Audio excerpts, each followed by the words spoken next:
Welcome back to Marbella Now. I'm Nicole King. Deck the halls with boughs of holly, fa la la la la la la la la. 'Tis the season to be jolly, fa la la la la la la la la. Don we now our gay apparel, fa la la la la la la la la. Troll the ancient Yuletide carol, fa la la la la la la la la.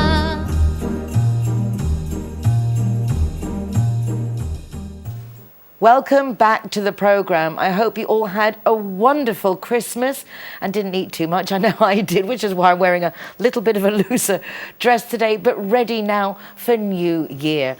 How exciting is that, particularly here in Spain, because as the festivities don't finish till the 6th of January when the Three Kings come, we get an extra special week. This week is also extra special, though, because I have some lovely guests lined up, interesting people who do interesting things. And starting off the programme, I'm delighted to welcome Jenny of the British Benevolent Fund. And I've actually come to refer it to as a Brit's best friend, because BBF is a Brit's best friend. Jenny, welcome to the programme. Good afternoon, Nicole. Thank you very much for having me. It's my absolute pleasure. We've actually bumped into each other quite a lot recently. We do, yes. I know this is a very small town. It is a very small town. community, and your paths cross a lot. But it's funny how once you actually do know each other, obviously maybe we've crossed paths but not really known each other to say hello. But it's lovely now to have this opportunity to know you better and also know more about the British Benevolent Fund. The British Benevolent Fund is not really well known on this coast, and just as an introduction to let you know how I got involved, whilst I was living in Madrid from 2017-2020, I got involved as a volunteer, because that's what the British Benevolent Fund are. It's only volunteers. No one is paid, and I got involved, and it interested me because this charity was so what can I say, that I'd never heard of before, and how they help people in a different way. Why were you in Madrid? How did you get to be in Madrid? Because you've been living here previously for years. Begin 2004. Both my daughters were in Madrid, and I just got so miserable and lonely without them, and I said to my husband, we've got to go and live in Madrid. And then we were in Madrid, and we were doing very well, not so much with the language, but we were trying. A big difference, isn't it? Were you surprised by that? Yes, I was. Yes, I was. When I was telling the fruit man, I think the word is, what's the word for I love you? Te quiero. Te quiero, that's right. She said, no, Mum, you don't tell the vegetable man. He was one of the few people I knew in Madrid, apart from my two daughters. You don't tell him you love him. It's not really the approach, because as an Irish woman, I say, I love you, or, as an endearment, but it didn't work. But anyway... So not just the language, the actual cultural differences. The whole cultural thing, yes. Very open, very huggy and very warm. And the Spanish are very warm. But in Madrid it was different. And I have to say, we were doing very well, and then COVID struck. And that's a whole different... And then after that it was like, okay, let's go back to the coast. Yeah, it was scary. Yeah. It was scary, particularly when you don't have the language, and you possibly... If you got COVID and you had to go to hospital, how you communicate, all those things that worry you, that we have the comfort of back here. We don't appreciate how well looked after we are as foreigners in Marbella. Absolutely. Until you go to Spain. Absolutely. We really don't. And people complain so much about what we don't have without realising we're in a foreign country and we're lucky to have anything. We actually are, and I think Marbella is a beautiful place to live, and I think we'd been here from the early 2002. We'd been travelling here as summer home, and then came to live 2004. Educated our girls here, but until you leave somewhere, you really don't appreciate what you've left behind, and we were very happy to come home. Well, it's lovely that you've come back home, and also you've brought with you the services of the British Benevolent Fund, because as it helps those who are in dire need, literally a last resort. Yes, for last Brits. Resort. Only for Brits, but at least there's something, and there's a lot here on the coast. There's a lot here on the coast. Yes, there are. Perhaps far more than in Madrid, where people tend to have a more real life. You go to Madrid, you work. It's like you're going to work. It's a city. But people come to Marbella to open bars, restaurants, see what happens. It's a different type of lifestyle, and I have to say, when you would say you come from Marbella, they have an opinion of you. But when I got involved in the fundraising and event side with BBF up there. St George's Church is a real community where everybody gathers, and we had our markets there and did things for the BBF. But when I came back down here, I realised that no one at all knew about us, and we were helping so many people on this coast. So that's why I've been trying, and with the help of a great team that we're gathering together here, we're slowly getting known. Well, it's wonderful because you are doing a lot of good. Tell us a little bit about the type of cases that your charity deals with. Well, first of all, can I just tell anybody who doesn't know that the British Benevolent Fund was founded 100 years ago, and our patron is the British Ambassador. And my knowledge of it is that it was sort of under the auspices of the embassy, but now it's now an association run separately, but we still have the British Ambassador as the patron. Cases. Now, people think with the cases, how does the British Benevolent Fund work? What is a last resort? Well, a last resort is someone who's been abused, her partner maybe, or it could be the other way around. They're thrown out of the house, they've nowhere to go, they don't know anybody. We can step in, but it's only the short term. It's to give them that stepping stone to get back up again and be able to move on. We have people who have come here with great intentions.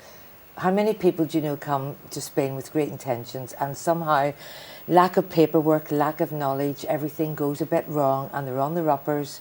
They want to get back to Britain to get into the system, because after all, if you're taken away and you have help to get back to Britain, particularly if you're ill, we're taking that strain off the Spanish health system. So there's different reasons that we help. Always not necessarily long term, it's usually short term.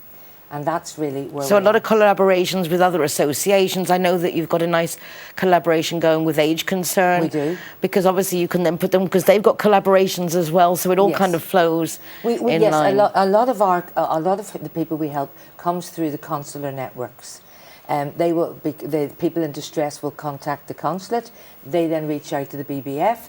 We then work with the other associations, and we had an awareness event last year, the first one we ever did here, and no one, I think, had gathered all the charities together. You were there, and I'm sure you realised just how important it was that we all knew about one another. And here's the newbies on the coast, the BBF, 100 years old, but no one knew about us. So it was a great event, and we made lots of contacts, and we're moving forward with events that we're now having. You've also done some fundraising over the Christmas season by doing collections. Was it at Iceland? Iceland. So tell me about that, because I think afterwards your feet were kind of like wanted to give up on you. Yes, this all started last year when I had an idea about bagpacking, and I approached very nice man, the manager David in Fuengirola, and it wasn't allowed because of COVID. So then he agreed to me leaving the collection tins, which I did at the end of the checkouts, and got to know most of the checkout girls because I shop a lot in Iceland. And throughout the year we got a relationship, and approached David again, and he said certainly. I asked for two weekends, he said, which were the busiest, which was the 9th and 10th and 16th and 17th. And we were there from 10:30 in the morning until 5:30 at night bagpacking. And you have no idea, I was so interested in what's in people's bags, never mind the bagpacking, because what people were buying while we were chatting. Who were we? We're all wearing Santa hats, we've all got the BBF, they got the leaflet, and so many, I would say hundreds of people left Iceland knowing about the BBF and giving us very generously a lot of money. And I would like to say thank you out there to the people who supported us at Iceland. I really appreciate it. How much did you raise, may I ask? We raised almost €2,000. That is fabulous. It is. Over four days. That was quite phenomenal. And how many volunteers did it take? The Scouts, I have to give a mention, please. Don't let me go without mentioning the Scouts. The Scouts of Fuengirola were there both Saturdays from 10:30 to 2:30. Euroweekly. Michelle Euston and all the people out there in Euroweekly all came, 15 of them, on the first Saturday, the 10th. Marvellous. It was incredible. We had such fun.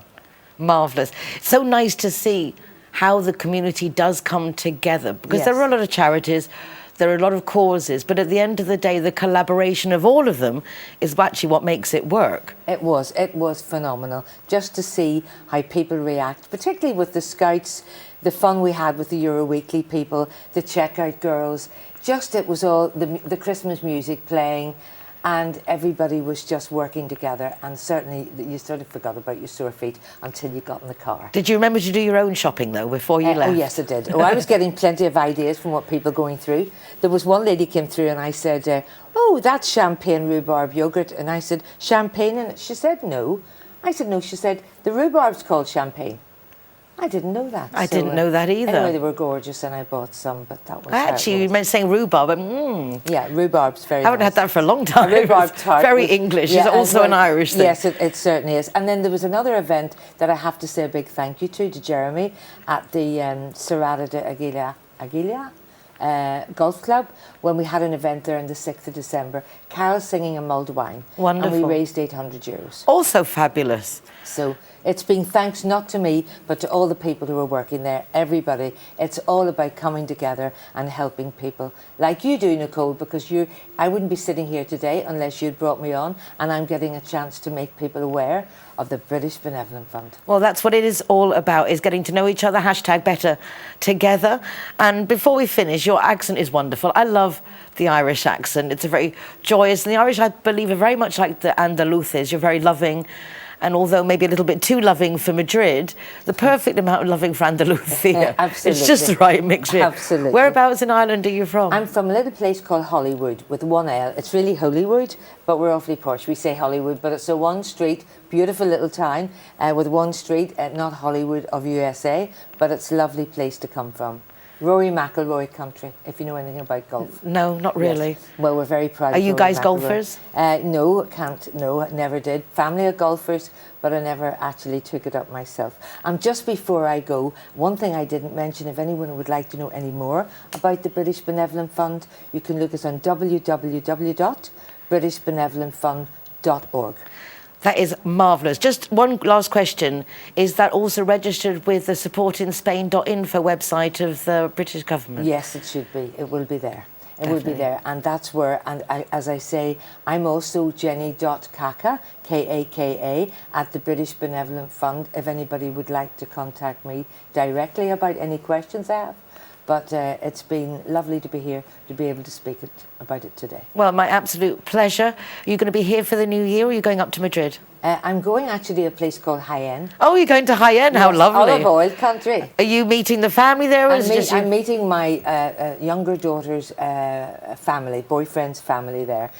No one really speaks English, but we're going to do the Span English, and after a few glasses of vino, everybody speaks the same language. I think the eyes say it all. If you've got a big smile and you've got a lot of hugging going on. Oh, I get myself understood. I don't doubt that. And your time in Madrid has to have helped. Oh, yes. Because it's obligatory to speak some absolutely. Spanish when you're there. I'd just like to say a very happy new year to you, Nicole. Thank you very much, darling. I look forward to seeing you at the very beginning of the new year. Hopefully. Thank you so much, Jenny. Thank you. Well, don't go away, because there's more to come in this special end of year Marbella Now.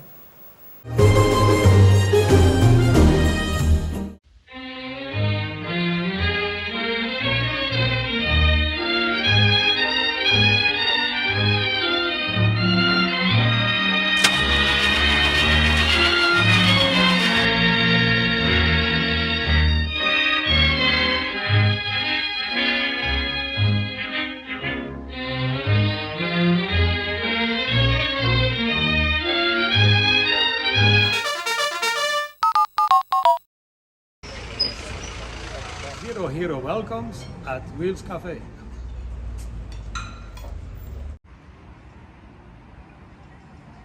Everyone that comes and wants to join our Zero Hero Association, they will have free non-alcoholic drinks at our venue at any time. Hi guys, Ross here from Hoganstown. Proud to be a member of the Zero Hero campaign, and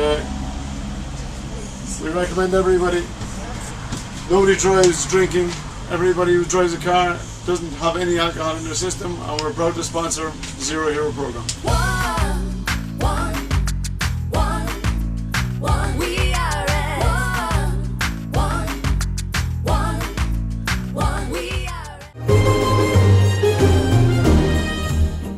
Joining me now is a lovely young man, the other half to Lisa Burgess. I met Lisa through the fabulous charity event at the Harbour Restaurant, where they wanted to thank the firemen, the policemen, all our first responders for the wonderful work that they do for us all. And Lisa's husband is a lawyer. His name's Arturo, and he's sitting here with me now, which is so nice that we get to know each other through each other. Networking in action. Arturo, welcome to Marbella Now. Hello, Nicole. Good Nice afternoon. to see you again. Yes. I first met you at a party. What party was it? We were The Conference Press. The press club party. Yeah. That was it, and that was when I first heard that the event was going on. Met Lisa, and then we've been meeting each other since. You did really well at the event. Thank you. Speaking and helping everyone out there. It was very I just nice. was the translator. Well, Because Mark doesn't speak any Spanish. it's a shame, isn't it? Yes. It is a shame. But he will. Do you think so? You Yes. think you're going to get He's there? taking lessons. Okay, that's good. It's nice to know. So lovely to have you on the program, particularly just to know a bit more about you. I don't tend to ask people things about themselves because I have a terrible immediate memory and I forget, but people think you know, which is why I like to quiz them on the program, because then I can go back and I can rewatch it so I can remember what they said.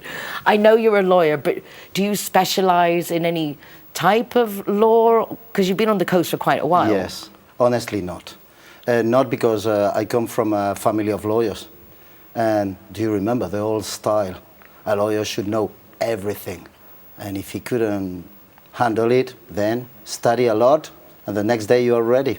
So tell us a bit about your history in law. I mean, you say your whole family are lawyers.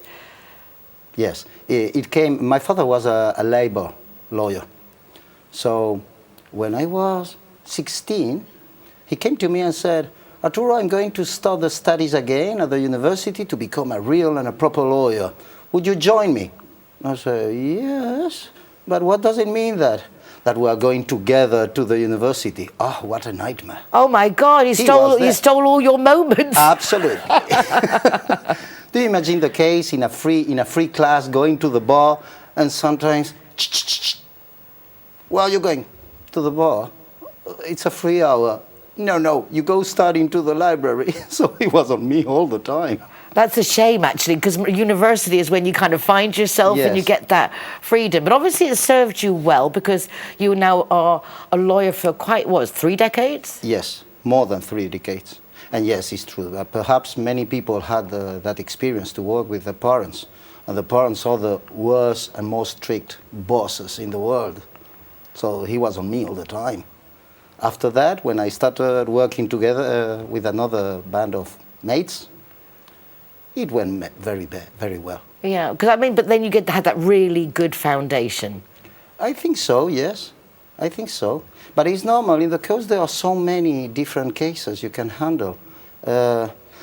Not enough cases for one specialization. So if you just do, for instance, criminal, then what about the divorces? What about the debt recoveries? What about the companies?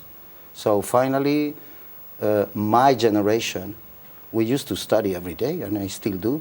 So you take a case, if you are interested on, you study it, you focus it, and if you need some help from advisors or experts, you do it. Because the thing in Spain, I mean, like, I know laws change all the time. All the time. But I don't think I've ever known a country that changes as quickly as Spain. Yes. I mean, the laws change weekly. This BOE comes out and it's just like, okay, here we go. To keep up with that, it's just non-stop work. How does your wife It's a put up with non-stop you? work. I mean, it's a lot of Studying work. all the time. All the time. All the time. So every time we have at the office a new case, I must focus it again. I must study again if there was a change on the law. So many times I'm more studying than working. We had quite a few comments about you not looking like a lawyer, and particularly Spanish lawyers that have always got the slicked back hair and everything. Because I think that, well, first of all, I'm more a barrister than a lawyer. I wanted to be a barrister. So I The go wig, to the whole thing. court hearings very often, several times per month. So this attitude in court is in contradiction with your personality. So I managed to have two different personalities. So you change your look when you go to court? Yes, I changed my look, I changed my attitude, I'm more serious. I'm not so open. I take care of my words. And when I'm free in my life, I do what I want, obviously. But it's lovely to see, because it is the same person. It's just accentuating the Two different sides aspects of the same person, of the yes. same person. I wanted to be a barrister. I love acting. I love the theatrics of Exact. being in court. Do you have a certain style to your theatrics when you're proclaiming? Like, I love the word, I rest my case. I mean, it's just like... Something similar to a movie director, yes. 20 years ago, I was the lawyer of the Association of Audiovisual Producers. So I saw how the producer and the director manages to build the movie, or to build the momentum, the video. yeah. And I do very similar thing, but I only have one viewer, Mr. the Magistrate. But it's a setup, is to prepare everything, to prepare the evidences, to prepare the witnesses, how to express themselves, pretty much as a director would do. When, and today I saw something about the different dictionaries that one can use in law. In England, you've got the Oxford Dictionary, but we've also got like a Black's Dictionary. There's got a whole different things. Is it like that in Spain as well, that there's all these mixes of terminologies? No. And Usually at the university, you handle more than 2,000 new words, and after that you use them fluently. The law, the juridical language is very specific, and the magistrates are very sensitive of speaking properly. I can tell you a funny story about that, but yeah. go ahead. You would only understand it in Spanish. In the case, one of the neighbors wanted the other neighbor to cut the tree, and incredibly in the claim, instead of put talar, they put podar. And podar is not the same No, word. one is to just podar like is to cut clip the branches, it, yes. and talar is to cut the it down. tree. So finally, when my opponent tried to change the subject of the thing, well, of course I protested. No, you cannot change the issue. And finally, we lost the case. But we lost the case to cut branches, not to cut the tree. So my client was quite happy. But the word was relevant. Very relevant. It is very relevant. Be careful of our words. It's funny, I was just thinking this morning that so many people don't say what they mean, and then so many people don't mean what they say. And it's very hard to get to that truth, even for oneself, because truth is relative. Truth is a perception, it's an opinion.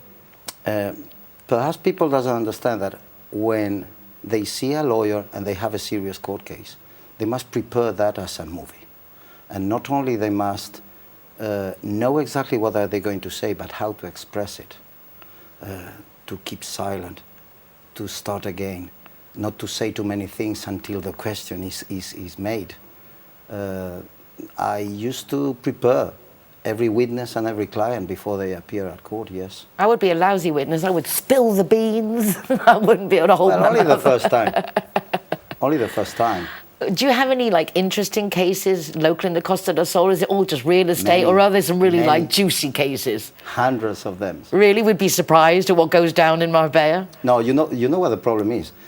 We have so many funny stories to tell, but we cannot tell. I know. That's so cruel. Yes, you it can't is. even like give examples without using names. I mean, it's like, because I would think you don't have that many criminal Yes, I do. cases. You do. Yes, I do. But then criminal, well, I think criminal, you're thinking one thing, but I suppose a criminal case covers many subjects. Of course, it's, from a normal accident, car accident, to a murder, sexual abuse, and things like that. Yeah, change the subject, okay. I know. Yeah, but you have to deal with things like that. That can't be easy. Yes. Do that during your day and then have to carry that and not take it home with you. Yes, it was a problem, not anymore. You've As I told you, compartmentalized. yes, exact. So I have two sides, and when I am at work, in the morning, I have my system, my procedure to become a lawyer, and when I finish at the end of the day, I have my procedure to become myself again. It's important. Congratulations. Well done, Thank you. Well, Alvaro, it's been a pleasure chatting with you. I would like to chat with you more. And you can see that, obviously, very capable, any aspects of the law.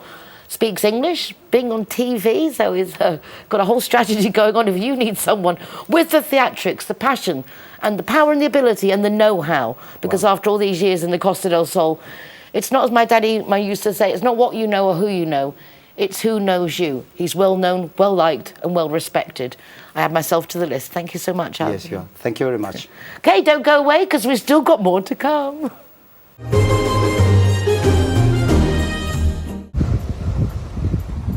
G-Wine is happy to be Zero Hero partner. How cool is that? G-Wine. Thank you. When I'm the designated driver, I think it's only fair that I get to choose a Zero Hero venue that rewards me with free soft drinks. My friends all get to choose and booze, and they feel safe going home with me. Make sure that you get your reward for being the designated driver. Why pay if you don't have to?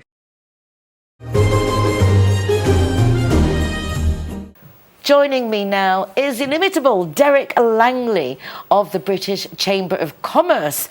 So nice to see you again, Good Derek. afternoon. Happy Hanukkah, happy Christmas, and happy everything. Happy everything. Did you have a nice festive very time? very relaxing this time. So it was a tough year, but we survived, and it was good. Yeah, and the weather's been fantastic here as well. It's been So lovely, and it's so been nice to see lovely. everyone in such festive moods. I mean, everyone seems ready for the festive season. Yeah, it's but good. like you and me wanting to just... Chill out. I Chill. need to chill. This year I need to chill. Well, it's I been need a to busy chill. year for you. You do a lot of events with the Chamber of Yeah. Commerce, plus the events you need to go to as the Chamber of Commerce. Correct. Yeah. So I've got sort of two hats really. I mean, work-wise, I'm in the technology business recruitment, and I have another company here called Ambient Jobs, which is recruitment. It's been here for many years. So you And do then IT company I do and IT a recruitment, and I do general recruitment, which I've been doing here for 15 years. Wow. So we're well known and well established, and it's very busy at the moment, particularly the IT side. Many companies moving into Malaga and Marbella, so that market's There's a and it's whole continued to be good. IT park going on in Yeah. Malaga, isn't there? Yeah, I mean, Google's coming with the head Malaga offices Tech and- Park is there's 700 companies there, and it's been there for 30 years. And people are moving into central Malaga. They're moving into Marbella, the pool in Marbella, which is opening, which is a workspace for tech. That's opening shortly. So there's a lot of activity going on in that business. And in the general recruitment business, my company Ambient Jobs, which has been here for many years, that's busy as well. There's a lot going on. And then there's the chamber hat, which is a different one. That takes up 100% of my time. Well, it's funny because you're talking about the yeah, recruitment. yeah. In England, when I went back to England for a few years between living in Marbella and before going to Madrid, the recruitment offices you see everywhere. Yeah, I mean, they're just yeah, everywhere, but you yeah. don't see them here. No, so how do people even know you exist? Well, people know we exist. I mean, we're the only IT recruiter on the tech park, and Ambient Jobs has been around here for a long time. Recruitment in Spain was never a high thing, but in the last few years, it's come of age, and it's busy. It's busy at the moment. That's a good sign because yeah, it it's shows good. that there's more real contracts coming, more There's work ethic coming. There's jobs here, there's opportunities here, particularly in tech, but generally there's lots of startup companies here. I think in Malaga they brought in about 58 last year, and there's a lot moving into Marbella as well now. So there's a lot of stuff going on. There's a lot of activity, and the economy's good. And on the chamber side, that's also been a crazy year. Post-pandemic, I think we put on about 74 events across Spain last year, and in Andalusia, I put on more or less one a month. So that's big. I mean, the chamber's got 300 members. They're the biggest Spanish and foreign companies, with 5 offices. Here in Andalusia, we happen to be in Laude School, which is great. They've been a member for many years. In Barcelona, in Madrid, in Bilbao, and the UK. So it's quite an established organisation, and it's a charity, non-for-profit. It's run by a governing council, a Gobierno of 15 elected members, which I'm one. The British ambassador is the honorary president of the chamber. And we work closely with the British Embassy in Madrid, the consuls all across Spain, and the Department for International Trade and all of these other organisations which form the network that we do business in. So down here we've got about, I think, 70 members from companies right across the spectrum, from schools to currency exchange to lawyers to doctors to hospitals and to tech companies as well. And you know, we put on an event last week with Euro Weekly News, which has been a member for a long time, which was very successful. It was a delightful event. Yeah, it was a lovely event. And then we're putting together our calendar for the events going on this year in the chamber, but particularly in Andalusia. And there's a couple coming up. We'll have a very big technology event in May, Malaga Tech Park. And then the other thing the chamber does, it presents a barometer of trade and investment between Spain and the UK, which has been done now for about the last 7 years. And that was delivered in Madrid on December the 1st, and it will be delivered here probably in March. Showed that the UK was the second largest investor in Spain and has been for a number of years now. America may be slightly ahead, but ahead of all of the other European countries. And Spain's the largest, one of the largest investors in the UK. So that relationship, regardless of the pandemic and regardless of Brexit, continues to be very, very strong. And obviously post-Brexit for UK companies, because it's difficult to get UK people to work in Spain now because of the permit situation. A lot of UK companies have actually set up in Malaga as well. So there's a lot of stuff going on there. And the Chamber provides a platform, a networking platform. It's part of the British Chambers of Commerce, it's international, and it works. What's the profile of a company that can belong? So if anyone's watching and they're like, well, I want to be part of that, I want to get involved. It could be a small company up to a large autonomo or up to 20 people. It could be in marketing, could be in medicine, it could be in any vertical sector that want to come in to take advantage of the network. And then larger companies have different levels of membership. But they don't have to be British? They don't have to be British, no. We have a number of companies in the Chamber which are not British. We have many, many Spanish companies. In fact, sometimes they think it's the Spanish Chamber, but it's the British Chamber. The Gobierno's half Spanish, half English. Down here, we've got more non-Spanish companies because of the geography and where we are. And in Barcelona is similar. That's also the similar demographic to what we've got here. So here we've got a lot of pymes, a lot of SMEs, as you have in Barcelona, and Madrid is the large corporates. And then there's a link with the UK, which is very, very powerful. And all of that sort of works together. So very often if a company is coming to Spain to look around and set up, they contact the Chamber of Commerce first, and they will put them in touch with our membership because they're members. We're not going to put them in touch with somebody we don't know. So there's this strong network there. So it gives you an access to a really big network. Yeah, it gives you an access to a very big network. So we've got companies here that want to export to the UK or wherever. We have that connection. And all of the companies that want to come into Spain, the whole network is there immediately. And it's good because you've got that official connection as well to facilitate all the procedures. We've got the official connection, and we put on a lot of events in Malaga. The Ayuntamiento, the Alcalde, Paco, he's very, very close to us. Pro Malaga is the Malaga's investment arm, an export arm, which we work very closely with. Palacio de Congreso are a member. And then down the other end of the country, I call it, in Seville, we have Invest in Andalusia, which is also very, very big. So they're, if you like, the quasi-governmental bodies that are members. And through them, we work to put on a number of corporate events. 2 months ago, I was with Extender in Seville, which is the Andalusia export agency out, which now is working very closely with the Chamber. The Junta, Andalusia, of course, Invest in Andalusia, and all of these agencies work together. And that's where we get our membership from as well, because it's normally done by recommendation. So, you know, the Chambers this year might end up with 350 companies. This is big. So they're the biggest Spanish companies and foreign companies around. And here now we've got some very big companies coming along and moving in, especially on the tech park. But I do like that you also value the smaller companies, that they get the benefit of this larger network. 100%. I mean, the Chamber's got a very powerful marketing machine, powerful website. And if a small company comes and sets up here, they've got access to that immediately. And I liked it. I went to one of the networkings, at the La Sala. Yeah. But that was sponsored by one of the members, so That's they get right, a chance to speak and... Correct. So the members, even small members, are able to sponsor events. So it puts their name immediately in front of everybody. And for me, it's a very cost-effective way of getting to your market. So they pay for the They pay at cost for the whatever. refreshment. That's it. There's no other charge. And then they just do their thing, do their presentation, and they use the floor for networking, which is what this is all about. Because down here, more than anywhere, you need to network. I've met some really lovely people there. I mean, that sounds surprised, but really lovely people. And for the few times I've left Marbella to Malaga, was to one of your events there. Also, very nice. They're nice. Very nice people. Very professional people. Everything's done correctly. I'm very serious about it. Yeah, but it works, and we enjoy it as well. So that's exactly what we do. So if anyone wants to get some good contacts for 2023, I'm here.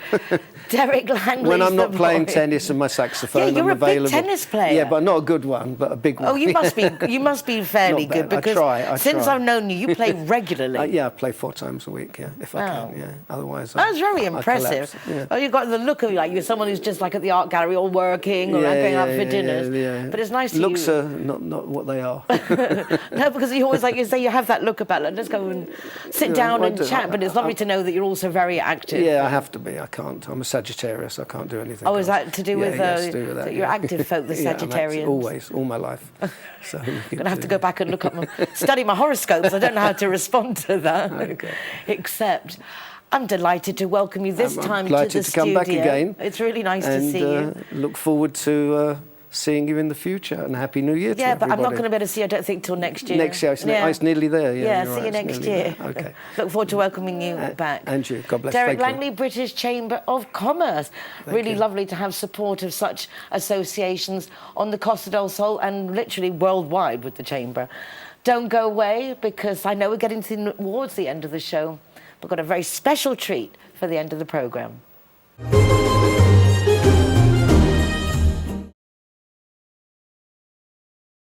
Hero, welcome here at the Gaucho de Banús.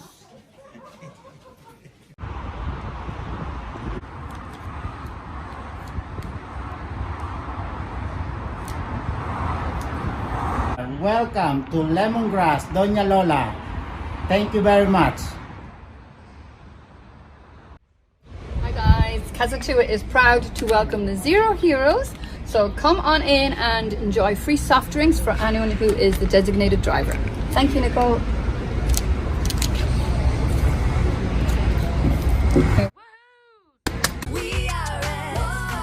So here we are at Everest. Very cool. Yeah. Stickers going up.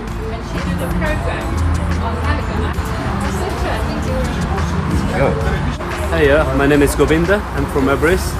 Welcome to Zero Hero, to Everest Fusion, to enjoy your cocktails, drinks, and happy hour as well. And food, of course, is delicious. Thank you.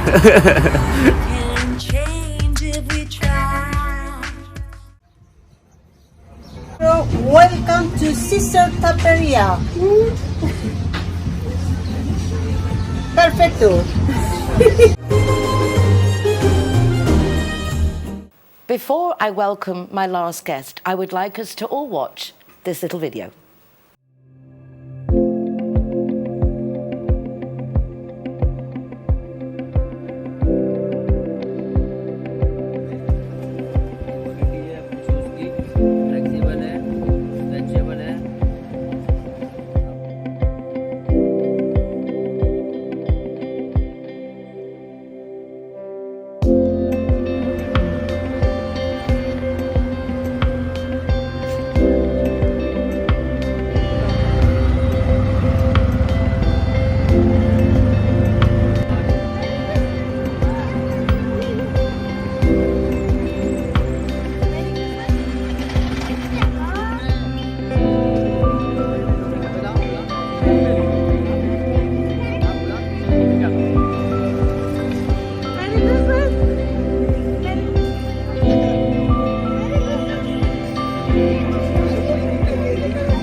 Joining me now is the lovely Anketa from Gurukul, India. Namaste. Lovely to see you again. I've been watching you on the video of the United Nationalities of Marbella Summit. I've had such amazing feedback from everybody at how cool it was to start the event with meditation. So, high five. As soon as I met Anketa, it was like, I know, I want to do this. It was cool, wasn't it? Everyone did it. Yeah, more than 100 people quiet in the room. It was really, it was fascinating. And big businessmen and the councillors, everybody just sitting there. Derek of the British Chamber of Commerce, I've seen the video, completely in it. Congratulations. No, and you, and it was a brilliant idea to do the event like that. I think it was amazing, and thank you for having me on the show again. My pleasure. I'm really happy to know that you are making contacts, you are meeting people for all the different reasons. One, for your lovely project of giving shoes to all the children in India. Yeah. It's a lovely video, the posters, everything's heartwarming, and to see the difference it makes must be just very rewarding for you, very satisfying. Yeah, well, you know, more than satisfying. So we have something in India, we have something called daan. So when we mostly give something to someone, it is the satisfaction that we get, or sometimes, you know, without knowing, we boost our ego there. You know, oh, I have done that. You know, I feel good about myself. So it becomes more about us feeling how we feel and less about the other person. So, you know, this is a tradition that we've had since the beginning. You know, my grandmother used to say, whenever somebody comes, you know, just give them. But remember that while you're giving it, you don't boast your ego. So this is like a small exercise, you know, for checking your ego. It's a very fine line, isn't it, between doing good and knowing, because obviously anyone who does good, because it makes us feel good. Yeah. But I've often had this conversation with myself. Am I feeling good because I'm just feeling that I'm a great person, or am I feeling good because I'm helping someone else? It's how does one address this? Now that I've got you here, how can we keep a keel on this, be aware? It's just the moment you're doing it, you know, if you're giving from your right hand, your left hand shouldn't know. So it shouldn't be about, you know, who I'm giving or I am giving. It shouldn't be about me at all. It should be about the other person. What is the other person feeling? Is it good for the other person, you know? Is he happy? Not that I'm happy, but is he happy? You know, that is what love is, thinking about the other person, isn't it? Love and compassion is all. We've just had Christmas, so it is all about love and compassion, which is why this project was on Christmas Day, because, you know, these are tiny little human beings, you know, who just stepped into the world, still making their own perception of the world, depending on the world that they are growing up in. So any small act of kindness changes their little perspective of the world, and maybe even changes their life, who knows, you know. So that was the attempt by Gurukul India. Well, I'm sure it's going to be very successful, continue to being successful. You have a lot of support that you're gaining here on the Costa del Sol. And I have to say, I enjoyed watching the video. I have, my dear friend is in Pune right now in India, and she's gone to just get away, and the change for her has been wonderful. But seeing the video of the little taxi scooters, and it's just like the videos that she sends on the WhatsApp, and it's like, it's another world in India. We don't realise how much we have, and we take it for granted. Yeah, and plus, you know, the difference between euros and rupees that we have. So every 5 euros did make a difference. So we actually did collect it. So I'm really, really grateful for everybody who contributed. There was, it was surprising because a girl who came to one of my meditation events, she's in Puerto Banús, works in Puerto Banús in one of the spas and massage centers, and she just texted me on Instagram saying, hey, I did want to come for the Bollywood event, but I couldn't make it, so I did a small charity in my store, and we have some money for you. And that was just so overwhelming, because, you know, I didn't even know the girl, and she did something, you know, small little acts of kindness. It just touched her heart. Yeah, and it reached somebody in India, you know, some kids are happy. It's absolutely lovely. Tell us a bit about the meditation that you do, because having seen the benefits in my event, I know that you've been seeing other people from the event who've told me that they've had contact and they've organised for their businesses to do some meditations with you. That makes me very happy that people take it to include this now also in their business practice, because having a good mindset, a good frame of mind before we go into a meeting or into a presentation or into an event, so such as mine can make the difference between success and not so successful. It does, because meditation not just helps you calming down, it helps you in every aspect of your life. So let's say you're a lawyer or you're a doctor, it just helps you with that perspective as well. It helps you think better, have, in pressure, more control. how can you, more control over yourself, on your thoughts. You're more in balance.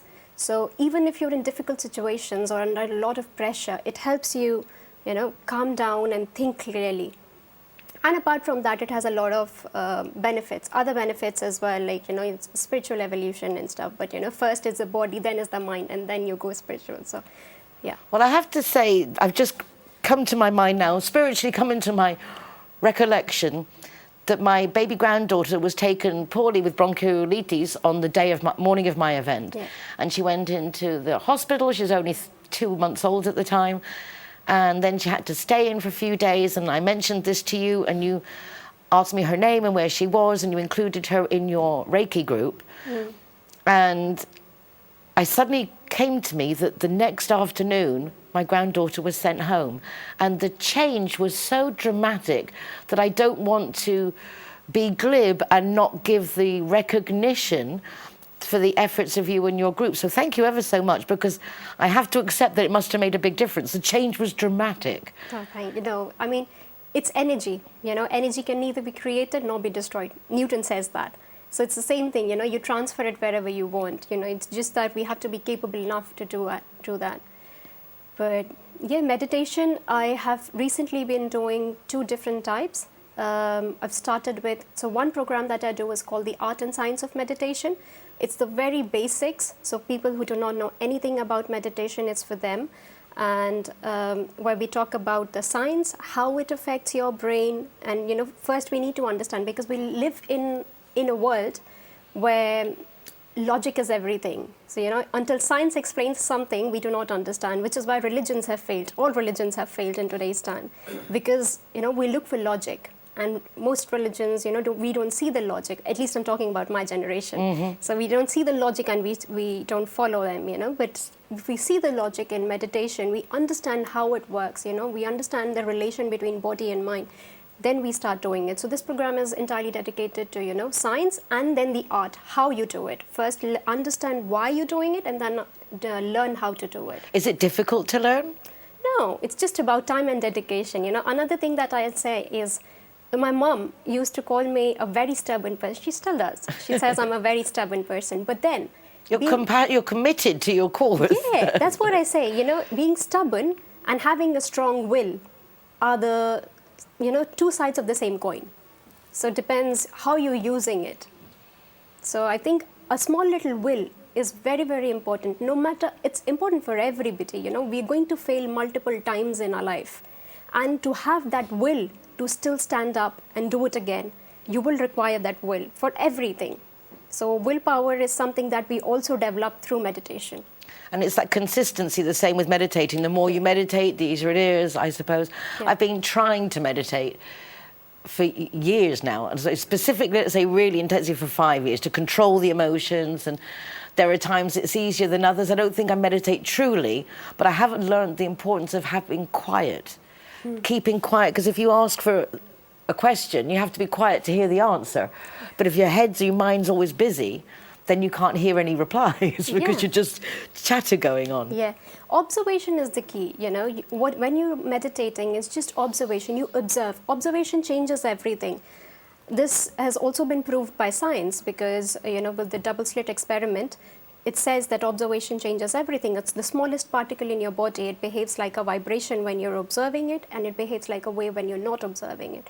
So, when you're observing, the body behaves differently. Even in a class, like I was a teacher, and I used to go to school. These small little kids, 7, 8, 9 years old, they used to make so much noise in the class. I would just, in the beginning, I was shouting at the top of my voice, calm down, keep quiet. And then I realized, I'm not going to do that. I'm just going to stand and stare. And when you start staring, when you start observing, all of them in 5 minutes, shh, the class is quiet. So observation leading by example as well. I saw a great Spanish movie, actually. I was trying to think of the name of it. It's based on this great Spanish actor, and he's also in front of a whole classroom of kids, and instead of shouting them, he just very quiet, just waiting for them to realise that the teacher was quiet and they should calm down. Which is funny, because you commented when you were here last time, I was chatting with Jenna Callahan. Yeah.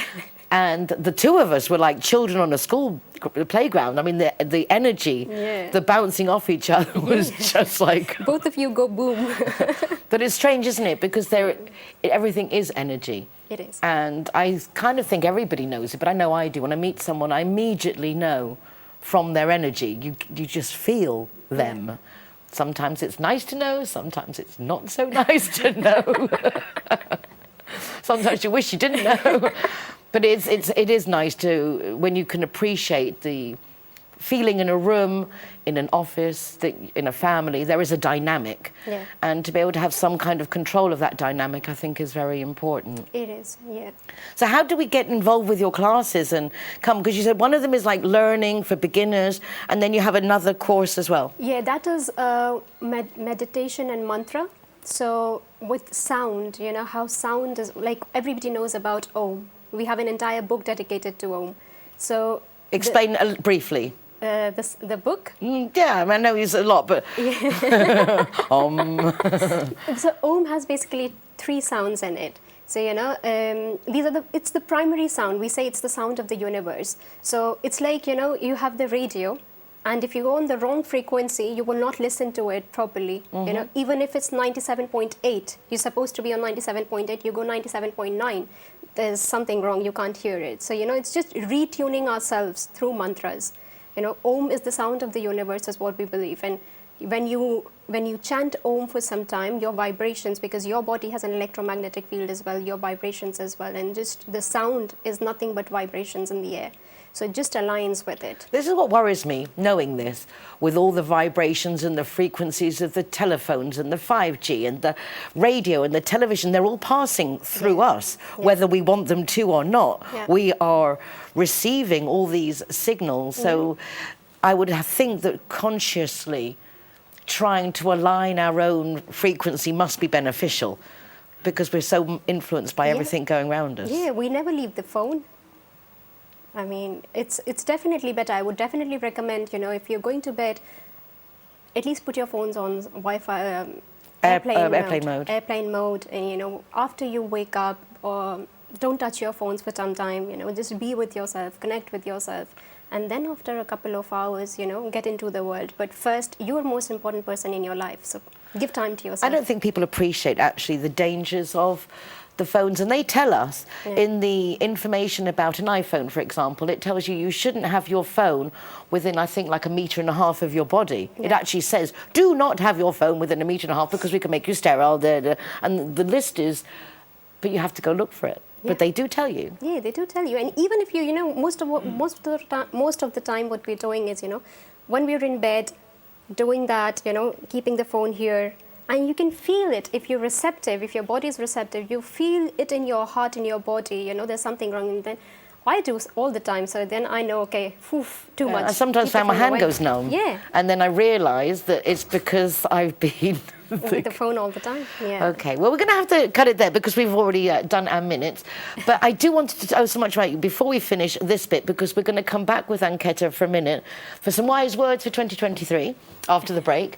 But I do want to finish up this story. How can we come and do your courses? Where are they? How can we do this? They sound wonderful. So at present, I'm developing them online so that it's accessible from everywhere to everyone. And you can do it at the comfort of your homes. So it will be available soon. Probably by February, it will be available online. So, yeah. It's the way to go nowadays, isn't it? Yeah. And that way you can reach everyone. Yeah. And how can we help you in the meanwhile with your charity for Tiny Feet and with all the other wonderful things that you're doing? The Shoes for Tiny Feet, I think we'll do it all around the year.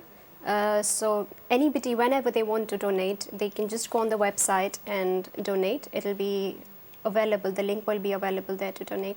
And at the end of the year, whatever we've collected, we'll give it out to the children there. So for another special Christmas? Yeah, Christmas, Diwali, anything, whenever we can. Whenever Whenever you- there's enough, we'll give it out. It's really nice also because you've got family at the other end to receive everything and carry on. So it's a family collaboration. Yeah. So everybody knows that everything gets to where it's meant to go. Yeah, Which is nice. So yeah. there's not all these big organisations No. in the middle. It's just No. It was my brother and his friends who executed the entire thing. Fabulous. Really lovely. But as I say, don't go away because it is a special show. We are coming to the end of the year, and I thought it would be nice that having Anketa here, that she could give us a few tips of how to embrace 2023 and not let us get overwhelmed and just keep... The word I chose for this last year was joyous. Cost Women has this diary that says, choose a word. And I chose joyous, and I looked the other day, it's like, oh my God, I've actually had a joyous year. I think I'm going to keep that word for the next year. It seemed to have served me well, but I'm sure that Anketa will have a few tips as well. So don't go away, back in just a moment.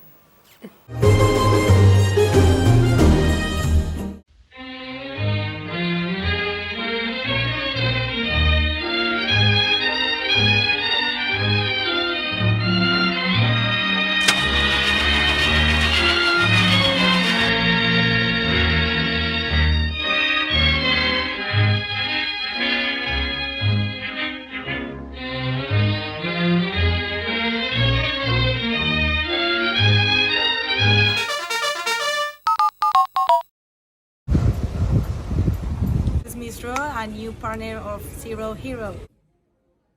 Alright guys, so I'm the designated driver tonight, so I'm going to choose the Zero Hero place. So all of my soft drinks are for free. And if you want to go somewhere else, just check out the Facebook, Instagram or the zerohero.es website for any of the bars, discotheques or restaurants on there. I'm happy to go anywhere you want to go, as long as it's Zero Hero.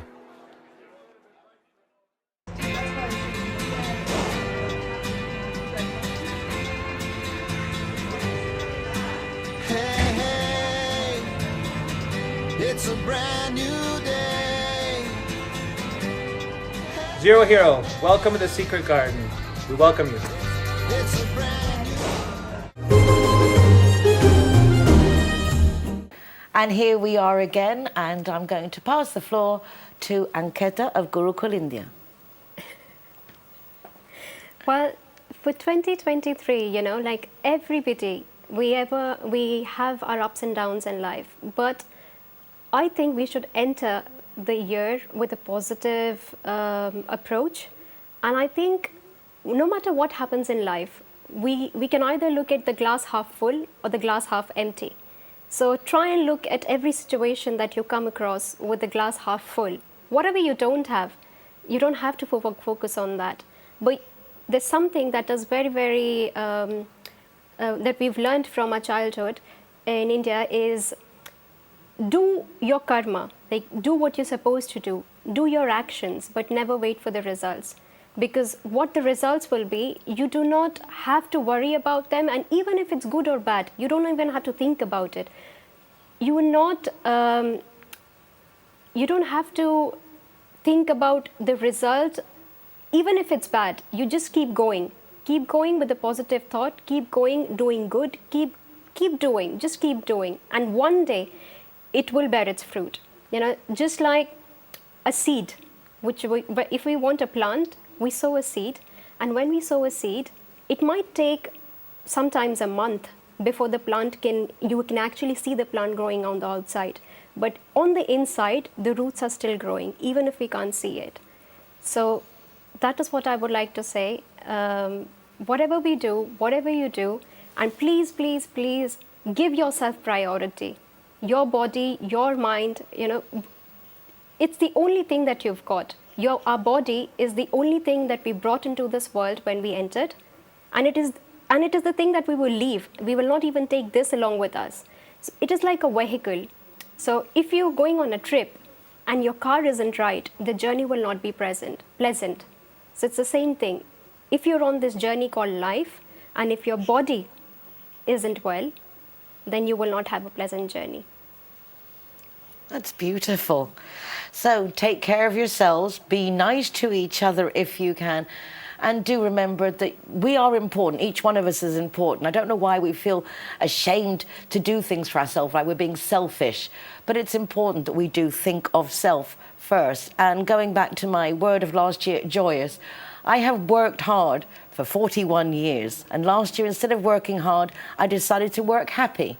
And I put joy first, and I've made everything joyous. And when I could feel I was sinking for anything, I'd put music on anything to bring my frequency, my energy up. And I think I've had the most amazing year, unexpectedly, a big change from where I was this time last year, including new grandchildren, new daughters-in-law, all been lovely, in a new home exactly where I wanted to be. And I nearly gave up, and then I was like, no, I'm Nicole King, I can get this, I can do this. So please, believe in yourselves, follow your intuition, follow your heart, move away from anything that doesn't feel right, people that don't feel good, that make you feel less about yourself. You are amazing. You shine brightly, and you deserve to shine brightly. Let everyone see your light, and I look forward to seeing that light in 2023. Take care of yourselves. Muchísimas gracias. Feliz Año Nuevo. Happy New Year. Troll the ancient Yuletide carol.